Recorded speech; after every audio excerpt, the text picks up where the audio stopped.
Pape Gueye c'était l'orchestrateur. Équipe nationale c'est le patron du milieu lépp ci tànkam lay jaar. Gana Gueye sans ballon c'est le patron li muy récupérer kenn du ko récupérer mais avec ballon Pape Gueye c'est le patron de notre milieu. Okay, let's go.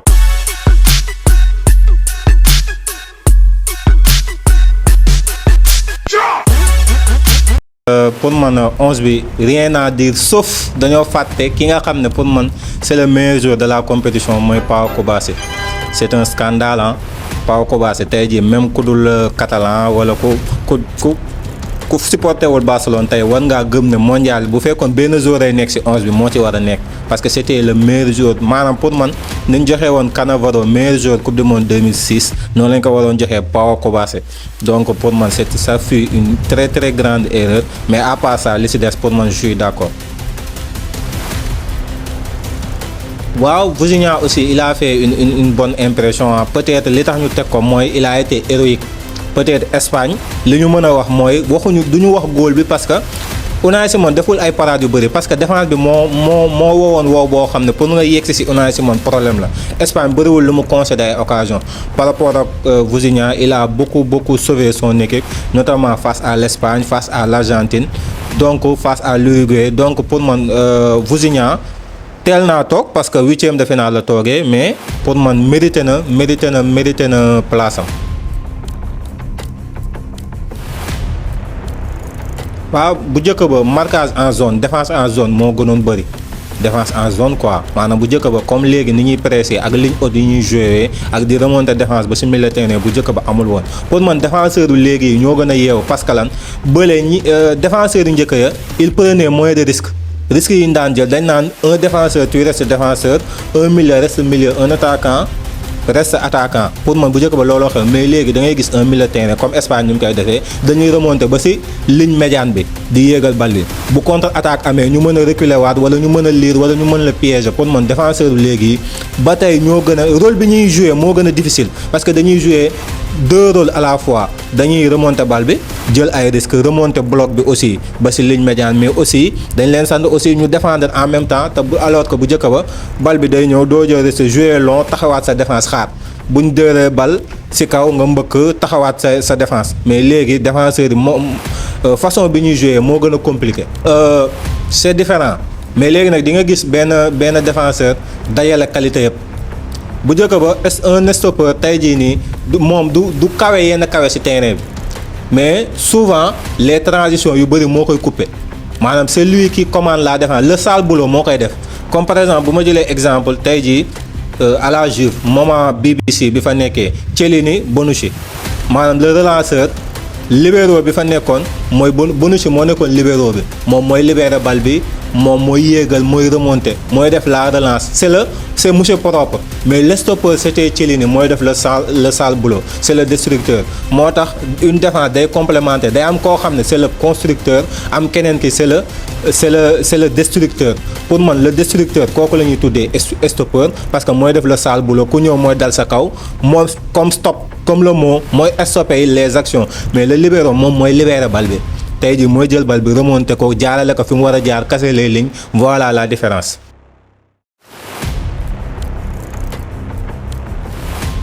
waaw souvent nag le constructeur mooy commander défense bi parce que destructeur bi moom la ñuy sant muy génn chaque jour ci porteur bi dal même bu ñuy dem au duel sax souvent moom mooy dem le constructeur reculer creuser même si loolu nag c'est aléatoire des fois ballon mën na am constructeur bi dem destructeur bi reculer xaar ko pour en cas bu jotul bal bi mais naturellement le destructeur chaque jour mooy dem au charbon pour buñ ko éliminer dana fa fekk constructeur bi mais constructeur bi souvent mooy gën a dal mooy gën a kii moom mooy stabiliser défense bi en termes de jeu parce que ñaar buñ bokkee profil day indi problème défense mënoo fa teg ñaar ñu am xadaar da ngay teg kenn ko am xadaar am kenn koo xam ne moo gën a calme moo gën a dal.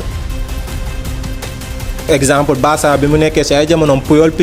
mooy def le sale boulot mais Piqué mooy c'est le constructeur c'est le technicien voilà c'est ça wax naa ko sànq Juve Chiellini Bonucci Chiellini mooy def sale boulot bi Bonucci mooy le relanceur donc mi ngi noonu.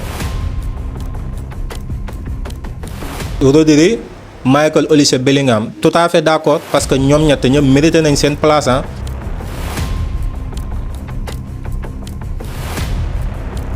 ngan di différence lañ am chaque jour moo ko pour man Pedri c'est un orchestrateur capable de jouer en tant que milieu défensif.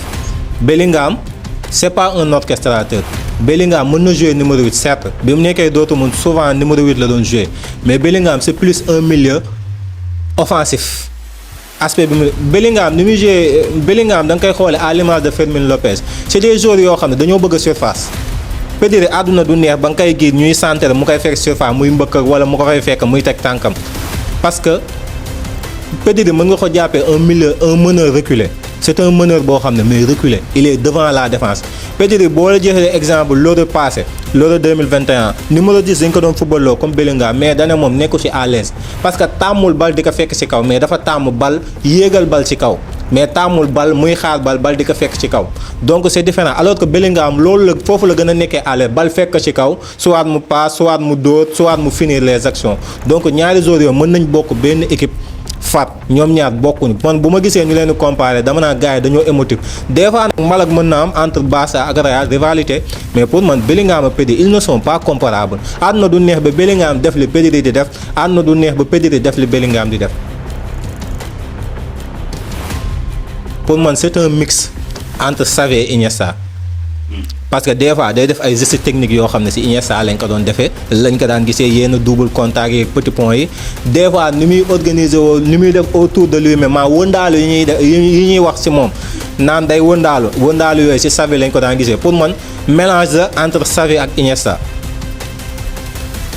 Bellingham c'est un milieu purement anglais Bellingham c'est plus un Frank Lampard. boo xoolee Lampard même lu bëri nag tir de loin la daan dugal mais aussi da daan dugal comme genre bi Bellingham di dugal nga centre mu mbëkk ko wala mu fekkee que taakale bal bi wala yooyu noonu pour man Bellingham c'est un milieu purement anglais milieu terrain anglais yu mel nii yàgg nañ koo gis boo xoolee Gérrard mais Gérrard moo gënoon reculer ci terrain bi nag mais Gérrard boo xoolee aussi genre profil la woon chaque instant bal deuxième ballon yi da ko fiy fekk mu demi volée wala mu tenter frappe de loin donc Bellingham c'est un milieu purement anglais Pedri c'est un milieu purement espagnol.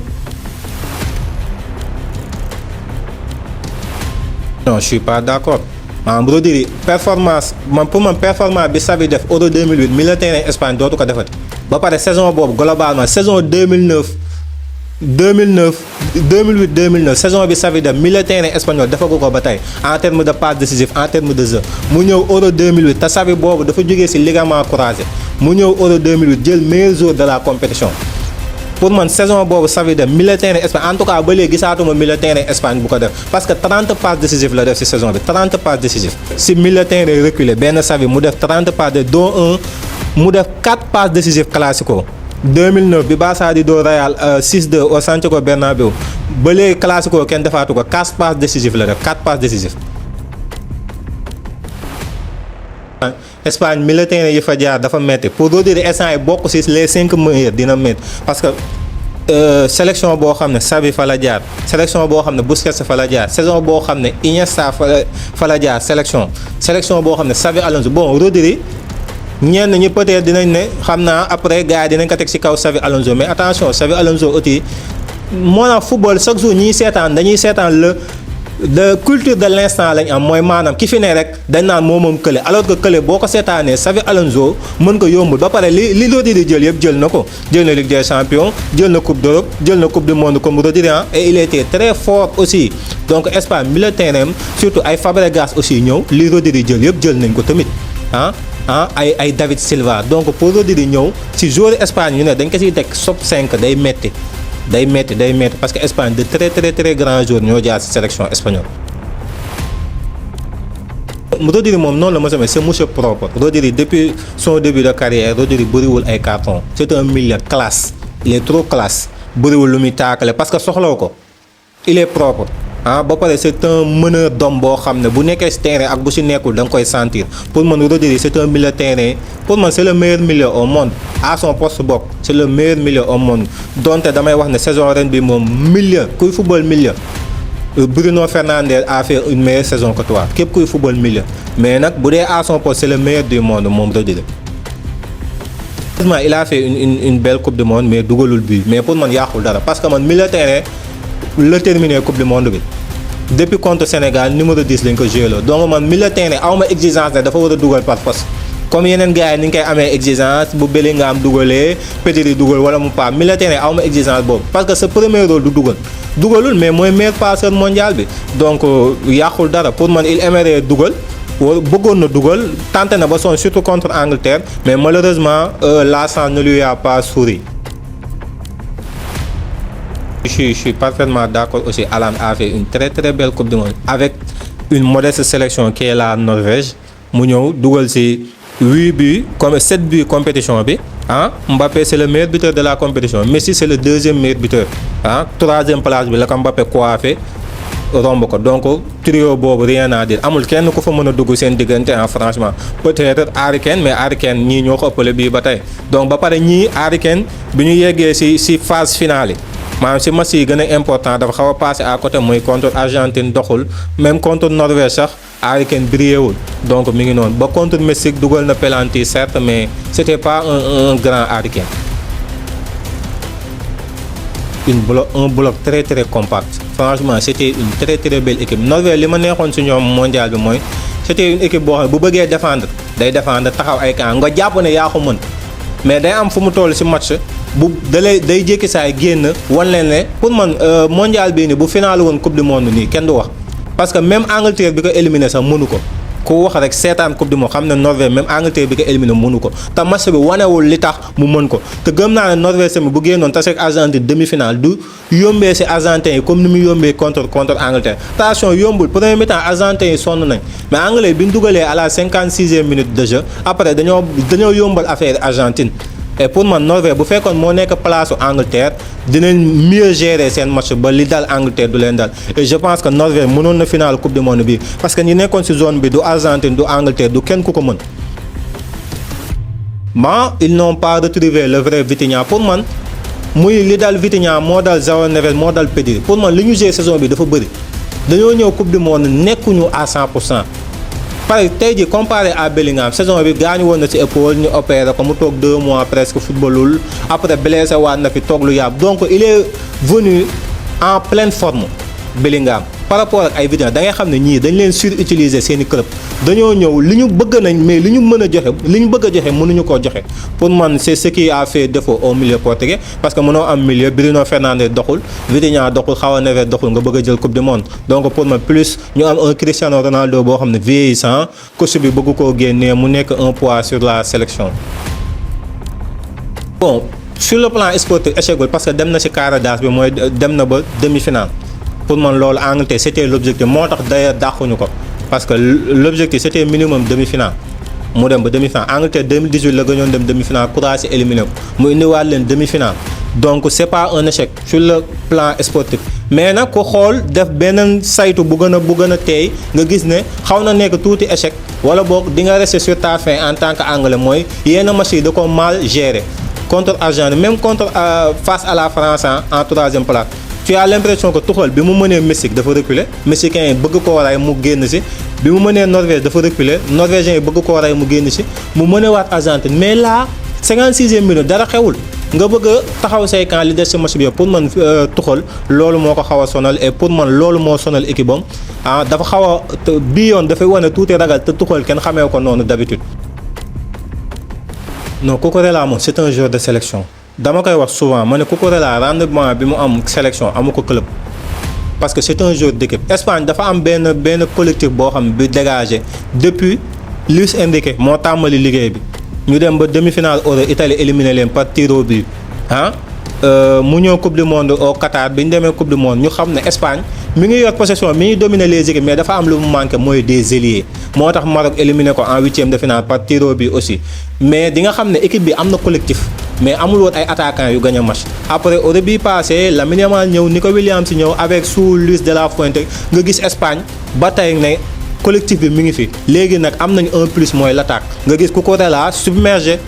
Cucurella wane boppam wane talent parce que Cucurella depuis bi mu jógee Barcelone dem Getafe jógee fa ñëw Brighton après ñëw Chelsea ba léegi égal à lui-même c'est un défenseur très très fiable bien défensivement et bon offensivement léegi mondial gën na wane talent am mais lenn moo ko dese mooy mu constant en club parce que Chelsea aussi constant wul te Cucurella mel nii suba mel na le léegi nag au Real exigence yi day gën a kawe il faut mu gën a aj niveau am géem a àgg si constance mais en sélection moom rien à dire c'est un monstre. Olmo tamit idem c'est un jeu excellent li mu def si mondial bettul kenn les amoureux du FC Barcelone wala ñu xam Olmo deful contrôle bu la jaaxal ndax noonu la koy defee chaque semaine Barcelone mais moom tamit constance mooy problème am li may wax Cucurella il est constant en sélection attention mais constant wul club mais Olmo constant wul sélection constant wul club loolu la koy defoo mais à part ça Olmo bu constant woon tey jii dañuy wax ñi potentiel ballon d'or parce que techniquement amul milieu terrain bu ko ëpp techniquement football amul ko ko daax mais constant wul malheureusement c'est là où le bas blesse parce que Pape Thiaw mondial bi indi na une bonne approche parce que boo xoolee Sénégal daanaka 4-3-3 lañ doon jouer mais bu ñuy pressing c'était un 4-4-2 losange wala 4-4-2 plat parfois losange parfois plat mais da ngay gis Lamine Camara ak Nicolas Jackson ñooy mener pressing bi ailier Lamine Camara day jël benn axe Nicolas Jackson jël benn axe Ismaïla Sarr si côté yi ak Sadio Mané ku nekk jël sa latéral bi nekk sa côté maanaam mu nekk ñu former 4-4-2 pressing boobu dafa gêner France pendant 45 minutes en premier mi-temps dañoo war a mener au moins 1 but d'écart wala 2 buts d'écart mais amuñu efficacité deuxième mi-temps équipe bi ñu retombé suñuy travers parce que ñi doon titulaire amuñu 90 minutes seeni tànk dama naa ay cadavre ambulant lañ woon moom rusoon na leen génnee aussi xaw na doxal affaire sentiment bàyyi leen si terrain France remonté ñu ne garaawul France war nañu mën a dóor erreur la mais contre Norvège bul def les mêmes erreurs contre Norvège ñu reconduire les mêmes hommes le même 4-4-2 mais dañu gis contre Norvège dès la première mi-temps défi physique bi ñu Norvégiens yi imposé Sénégal mënu ko dëkk parce que joueurs yi mu yor nekkuñu en 100% encore une fois Koulibaly maye nga gis ñëpp di commencer tergiverser Norvégiens yi bàyyi ba mu Norvège dugal ñu dugalaat muy soo génnee Koulibaly et c'était un choix tardif léegi ñu dóor après Irak score qualifié les contre Belgique après dafa ñëw lan la changé dafa indi Iliman Ndiaye dafa indi Ismaïla Sarr comme Jackson doxul mu indi Ismaïla Sarr en tant que pointe Sadio Mané ailier gauche Iliman Ndiaye ailier droit léegi ñu doon pressé même chose comme ni ñu doon pressé mais lii différence bi Lamine Camara da ko xaarloo indi Habib Diarra léegi pressing bi kam moo ko doon mëne Ismaïla Sarr ak Habib Diarra ñoo doon formé 4-4-2 ku nekk jël benn axe Habib Diarra dafa am benn profil boo xam ne suñu yeneen militaire yoru mais c'est un militaire box to box boo xam ne genre profilu Bellingham boo xoolee chaque fois centre yi fa la koy fekk ci surface dafa généreux même Sunderland même bi mu nekk Strasbourg bii yëpp fa la koy fekk parce que dafa nekk militaire boo xam ne tout le temps mi ngi surface day dugal ay but boo xoolee biom bi loolu la dañ centré bal bi fekk ko fa mu dóor mu dugg ñu mën a 2-0 un match boo xam ne très maîtrisé après malheureusement Pape Thiaw changement yu mu def dafa perturber suñu structure défensive parce que la moo taxoon Jérôme Doku gauche la nekkoon ailier gauche mais Iliman Ndiaye dafa nekk koo xam ne dafa généreux ci effort moom ak Crépin dañ doon sot Doku mënu fa woon jaar Doku après finalement dafa changé dem gauche la nekkoon après mu dem droite parce que xam na ne droite mooy ëpp espace parce que Sadio Mané du def repli défensif donc changement buy am lenn laa d'accord Sadio Mané génne nga renforcer sa milieu de terrain mais Habib Diarra mi ngi woon ci matcham nga génne ko Iliman Ndiaye mi ngi woon ci matcham nga génne ko Pape Gueye c'était l'orchestrateur Pape Gueye équipe nationale c'est le patron du milieu lépp ci tànkam lay jaar Gana Gueye certes il fait partie des patrons mën nañ ko tuddee mais Pape Gueye dans le jeu avec ballon Gana Gueye sans ballon c'est le patron li muy récupérer kenn du ko récupérer mais avec ballon Pape Gueye c'est le patron de notre milieu bi nga génnee ci lañu Belge yi commencé surnombré au milieu terrain commencé di am supériorité numérique au milieu commencé di am supériorité dans le jeu tout court loolu moo indi bi ñu dugalee man xamoon naa Belgique bi changement yoo am xamoon naa Belgique fi mu ñu teelee dugal rek def réduire 2-1 rek mën nañu égaliser parce que boobu l'équipe c'est xamatuñu parce que ñi nga dugal xam nga football dafa am ay postes yoo xam ne ñooy indi équilibre de équipe mooy défense ak milieu souvent dañ naan milieu terrain bu dox waroo koo génne parce que lan xanaa bu match bi di bëgg a jeex défenseur central bu nekkee ci masam waroo ko parce que xamoo axe bi ngay dugal lan lay répondre ndax bu duggee dina ci ne wala du ne léegi le temps mu ciy ne ay bii yu bëri xaj na ci milieu terrain défensif boo dugal wala milieu terrain récupérateur bu duggee nekku ci temps yu muy perte ay bal loolu ay bii xaj na si donc pour man Pape Thiaw il a fauté mais pour man en terme tactique approche tactique am ah liggéey na tactiquement ci coupe du monde bi Sénégal était bien en place mais malheureusement les hommes ñoo fi nekkul woon maanaam ñi war a football ñoo footballul bi mu leen footballoowee moment bi mu leen génnee waru leen génnee. pare défenseur central du poste am mais gis nañ ne daan na ko jouer Rayo Vallecano donc du poste boo xam ne étranger la ci moom mu def un très bon match man pour man sax foofu même buy def changement pourquoi pas mu indi Pathé Ciss ci milieu terrain dugal benn défenseur dugal benn défenseur au moins Abdoulaye Seck comme Belgique après dañ doon miser ci centre yi il faisait beaucoup de centre surtout bi Moraes bi duggee il faisait beaucoup de centre léegi comme ci centre lañ yaa te dugal nañ Lukaku nga xam ne un point de fixation il est bon dans les yeux ma dugal Abdoulaye Seck indi Pathé Ciss ci milieu terrain bi génnee Sadio Mané pourquoi pas mais malheureusement Pape Thiaw tuwaay dafa xaw a sentiment Sadio la warul génn Gana Gueye la warul génn après nga génnee ñoo xam ne loolu moo nu coûté cher. Ismaïla Sarr ku ne xam ne man dama daan wax ne Ismaïla Sarr je reste sur ma faim parce que bi mu nekkee médecin ñëpp gis nañ le potentiel Ismaïla Sarr après nii lañ ko yàpp dernière année yi mais Ismaïla Sarr équipe nationale moo nekkoon joueur bi gën a fiable match mësul décevoir surtout match bu mag même bu ñu tëjee Sadio Mané moom mësul décevoir bu ñu fàttale ko CAN bi ñuy jël bi ñuy doon Égypte final xoolal CAN boobu nag blessure la ñëwee ci CAN bi mais xoolal bi mu duggee en demi-finale contre Burkina match bi mu titulaire te pourtant ci blessure la nekkoon mais Ismaïla Sarr dafa dugg changer complètement match bi changer complètement match ba bii bi Sadio Mané dugal deuxième bii bi face au Burkina bii bi nga xam ne moo ñu qualifié mooy 3-1 contrôle bi mu def ak passe bi mu def Sadio Mané ci course am CAN boobu noonu c'est un très grand joueur mais après dafa ak raté yu muy raté mu xaw a perdre confiance te Sénégal aussi dafa nekk peuple bu exigeant boo xam ne boo doxul rek dañuy dal sa kaw ils vont te tuer mais pour man mondial bi il a fermé beaucoup de bouches tëj na gémmiñu ñu bëri ñëw pour man Sénégal après moo tooñ Ismaïla Sarr dañ doon wax ne tooñ nañu contre France mais li des ci mondial ñun ñoo tooñ Ismaïla Sarr parce que doublé contre Norvège doublé contre Belgique plus de très bons matchs dans le jeu ba pare wane na ne équipe nationale soxlaatul muy uti numéro 9 mais am nañ numéro 9 équipe nationale léegi am nañ numéro 9 bi nga xam ne depuis des années dañ ko doon jooy Jackson répondre aux attentes Boulaye Dia répondre aux attentes Habib Diallo répondre aux attentes waxaalewu ma ñeneen ñi mais Ismaïla Sarr wane na ne parce que Olivier Glasner bi mu ñëwee Crystal Palace da koo teg en poste de 9 un tacticien comme Olivier Glasner teg ko xam na ne am na potentiel pour jouer ko Ismaïla Sarr ñëw répondre contre Belgique bi nga ko tegee 2 occasions 2 buts donc Ismaïla Sarr tey jii nii pour man mérité na li tax sénégalais yi jox ko respect. Ballon d'Or instant c'est le grand favori honnêtement et sans lu ñu nekk sénégalais tax mais Ismaïla Sarr c'est le grand favori du Ballon d'Or de cette année parce que dañ doon wax naan CAN bi doxul donc loolu mën na def casse mais moo jël Coupe d'Afrique ba pare moo dem mondial c'est le meilleur africain du mondial donc Ismaïla Sarr tey ji pour man il a marqué beaucoup de points pendant la Coupe du Monde et pour man bu ñu ko joxul moom sàcc la moom amul keneen ku ko mérité.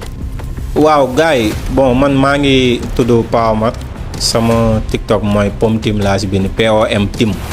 bon maa ngi nekk Koumbalamb coach cadet donc foofu laa nekk bon sama spécialité li may def si télé bi nii mooy analyser les matchs def benn séance vidéo tactique wane match bi qu'est-ce qu'il a fait la différence bon ñi yàgg suivre la chaîne Jamal Info war nañ gis def naa si vidéo boo leen demee YouTube ngeen seetaanaat ko si Bodo Glimt si Chelsea si Manchester United si Arsenal donc dinañ defaat yeneen rubrique yoo xam ne ça sera exclusivement basé sur l'aspect tactique pour ñi nga xam ne les amoureux de la tactique gën koo kii pour man gën leen abonné si page bi di xam ne Jamal ak waa kër gi ñu ngi leen di préparer ay rubriques yoo xam ne saison bi moom di ngeen kontaan bu dee tactique rek ngeen bëgg a intéressé wu di ngeen kontaan incha allahu rabbi